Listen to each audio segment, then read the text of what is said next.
Today, we're unpacking a really extensive academic study of over 1,200 aspiring Florida entrepreneurs to figure out what actually shapes modern business founders. We're going to look way past the usual surface-level success stories, and we're diving straight into the hard data on how things like gender, education, and ethnicity truly impact the drive to build a business from the ground up. Okay, so let's kick things off with this massive number. 137,000 new businesses start every single day globally. I mean, just let that sink in for a second. And while female-owned businesses account for nearly a third of these worldwide, which is obviously a huge contribution to the economy, there are still significant, often completely invisible barriers and disparities that exist from the initial startup phase all the way to keeping the doors open. So, to really understand who starts these businesses and why, we're going to flow right through this agenda. First, the modern entrepreneurial landscape. Then, leadership, task versus relationship. 3, what drives new founders. 4, the education and mindset factor. 5, hidden barriers to success. And finally, empowering future entrepreneurs. Section 1. The modern entrepreneurial landscape, setting the stage. Let's start by checking out the specific demographic variables and the overarching framework the researchers used to analyze these aspiring business owners. This brilliantly illustrates the exact research model we'll be exploring today. It's basically a giant blueprint of the entrepreneurial mind. The researchers took variables like gender, ethnicity, and education levels and mapped out how they connect directly to two major outcomes: a person's leadership orientation, whether they lean toward task or relationship, and their core entrepreneurial drive. All of these factors feed right into the intensity of their intention to actually start a business. Moving right along to Section 2, Leadership, Task versus Relationship, How Founders Guide Their Teams. Here, we're looking at the distinct ways different demographics approach leading their future employees.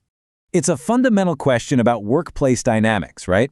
Do men and women lead differently when starting a business? We've all heard the anecdotes, for sure, but the survey data from this massive Florida cohort gives us a highly statistically significant answer to how male and female founders envision running their companies. To properly understand the results, we really have to contrast these two primary styles.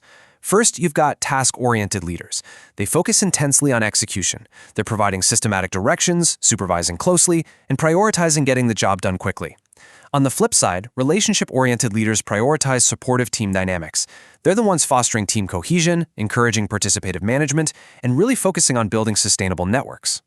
Now, what's genuinely fascinating about the data here is how clear the divide is. Female entrepreneurs heavily lean toward relationship building, with roughly 69% favoring this supportive style. The researchers note that this actually makes them highly effective at building sustainable communities of employees, suppliers, and customers. And honestly, that is absolutely crucial for long-term survival in the market. Conversely, we see a much higher proportion of male entrepreneurs favoring a task-oriented style. Now, while they still value relationships, nearly half of the male respondents lean toward directive leadership. They tend to prioritize fast execution and close monitoring, even if it comes at the temporary cost of relationship building. Basically, they just want to get the job done as quickly as possible. But it's really important we point out that the data completely busts a very common societal myth. Ethnicity has absolutely zero impact on a potential entrepreneur's style of leadership. Zero. The researchers found absolutely no statistically significant differences between white and non-white respondents when it came to preferring task or relationship-oriented management. Okay, Section 3. What drives new founders? The why behind the business. Let's see how all of this builds into the actual underlying motivations driving these individuals to take the entrepreneurial leap in the first place. Before we get into the numbers, we have to define the two primary drives measured in the study. Are founders jumping at an opportunity, meaning they see a gap in the market they just have to fill, or are they pushed by necessity, meaning they're starting a business simply because they need a paycheck and literally lack other employment options? The crucial takeaway illustrated here is that potential female entrepreneurs tend to be more necessity-driven than their male counterparts. While a lot of women are absolutely still opportunity-driven, there is a statistically notable shift showing more women starting businesses out of necessity. And this is a bit of a reality check. It highlights the underlying socioeconomic pressures and invisible constraints that women face in the traditional workforce, pushing them to just forge their own paths. Section 4. The education and mindset factor, shaping the founder's view.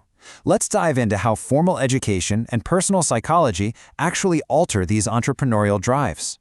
You might naturally assume that more education automatically equals more entrepreneurial drive, right? Well, actually, scratch that. The data reveals a fascinating curvilinear relationship.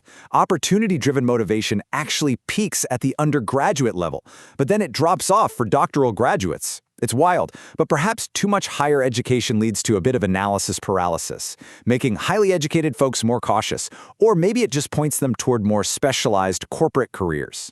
To explain why education impacts founders so deeply, the researchers point to a concept called self-efficacy.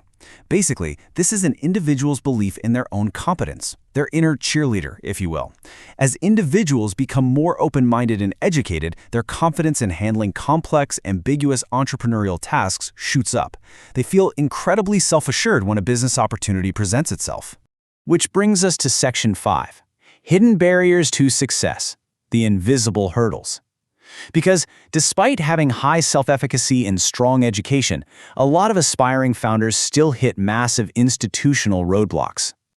The study highlights a dangerous and often completely invisible psychological barrier known as the golem effect. Have you ever felt like someone was just waiting for you to fail? Well, when systemic prejudices and low societal expectations are placed on an individual, particularly minority or female entrepreneurs, it can actually drag down their performance. The environment expects less, and tragically, the outcome ends up aligning with those low expectations.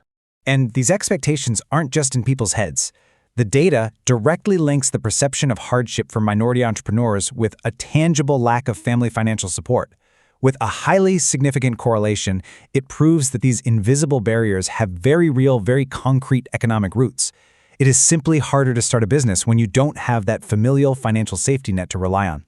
Section 6, Empowering Future Entrepreneurs, Bridging the Gap. So knowing all of this data regarding leadership styles, intrinsic drives, and the very real psychological and financial barriers, what is the actionable solution here? The researchers explicitly recommend that government officials and business leaders step up and take these specific proactive steps. First, implement robust diversity and inclusion training to directly attack the prejudices causing that golem effect. Second, intentionally break the glass ceiling by integrating open-minded, relationship-oriented female leaders into higher positions. And third, build much stronger strategic alliances with associations to provide the support networks that might be missing organically.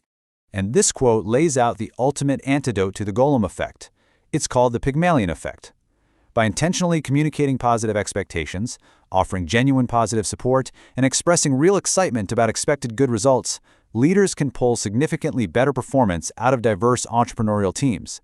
Over time, employees internalize that excitement and strive to meet those high expectations.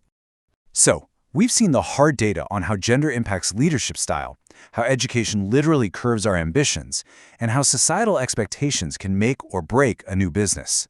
I'll leave you with this final thought to chew on. Knowing how deeply these hidden barriers shape success, how can we all use this data to recognize our own biases and actively clear the path for the incredibly diverse workforce of tomorrow?